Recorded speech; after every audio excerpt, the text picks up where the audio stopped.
Bila kami pergi bekerja tu, alhamdulillah kami boleh bernafas lega. Nama saya Hasmida binti Saleh. Saya Muhammad Haizal bin Yusof. Ini merupakan tahun ke-6 kami lah. 3 orang anak kami. Kami dari branch Bangsa Maju. Dari segi struktur dan organisasi, KAFA Timur ni memang memberikan pendekatan yang lebih tersusun dan teratur. Kemudahan logistik, pengangkutan anak-anak dari sekolah, dari segi keselamatan anak-anak, jadual dan sebagainya. Timur ni telah memberi servis yang terbaik lah. Terutama yang paling bongsu tu, Aisyah tu, bila dia suarakan sesuatu yang dia bawa pulang daripada hati murni tu, sangat surprise. Kami berdua agak tiba-tiba dia keluarkan satu sentimen agama yang kadang-kadang terkejut. Dapat kat mana ni?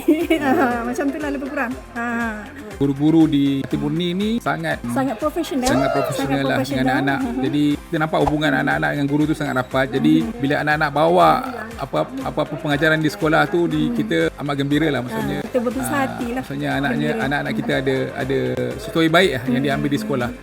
Berdasarkan pengalaman saya dengan 3 orang anak sebelum ni, alhamdulillah dari segi akademik dan sasihan anak-anak kami di Hati Murni, alhamdulillah terjamin. Melapangkan dada. Bila kami pergi bekerja tu, alhamdulillah kami boleh bernafas lega.